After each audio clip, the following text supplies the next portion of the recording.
To Malika ga musti dan Hajiya gare ki. Wani irin kallo mutane suke yi miki?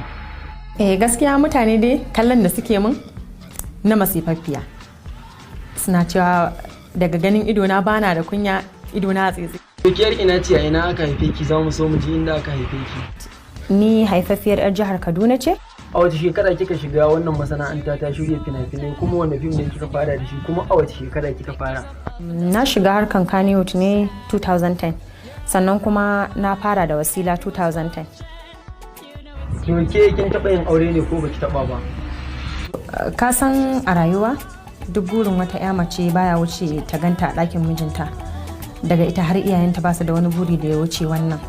So a lokacin da nake harkan fim, Allah ya fito min da miji ne aure, muka je na zauna da kuma sai ga kaddara wacce ta riga fata.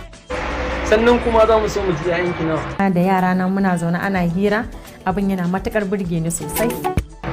Wani abu ne wanda ya ainihin ya taba ya burge ki, wanda ba za ki manta da shi ba, wanda ya miki daɗi a zuciya? Ce ba zan manta da ita ba, kalmar da ya fara cewa yana so na, kuma da aure ya zo ba da wani abu ba. Kalman ya min daɗi sosai. Menene matakin karatun ki, daga ina kika soma kuma ina kika tsaya? Na yi primary school ina a nan Kaduna, sannan na yi secondary school ina ma a nan Kaduna. Wacce irin wahala kika sha wacce ba za ki taɓa mantawa? Gaskiya faɗan da ba zan taɓa mantawa ba, muna secondary school ne lokacin. So akwai wacce muke zaune da ita a sit ɗinmu, na ajiye kuɗi sai ban gani ba. Da na zo kuma kuɗin mota na ne.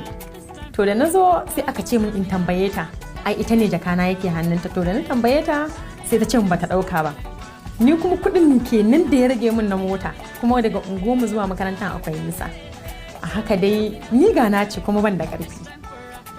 Haka dai ni nake shan wahala, amma kuma na ƙi rabuwa da magana. Sosai da mutane suka taru aka ce min na ya haƙuri, ga mota za a kai ni gida wayanda muke makarantar 'yan unguwa. Na ce ni kuma ban yadda ba sai ta bani wannan kuɗin. Kuma na ji amma duka take min, amma kuma na ƙi in haƙura. Kawai abin da yake bani dariya kenan, sannan kuma ba zan taɓa manta da wannan. Ne wanda ya burge ki a rayuwarki? Duk ranar da na waye gari ina zaune a ɗakin mu, ga iyayena ga 'yan uwana da yarana muna zaune ana hira.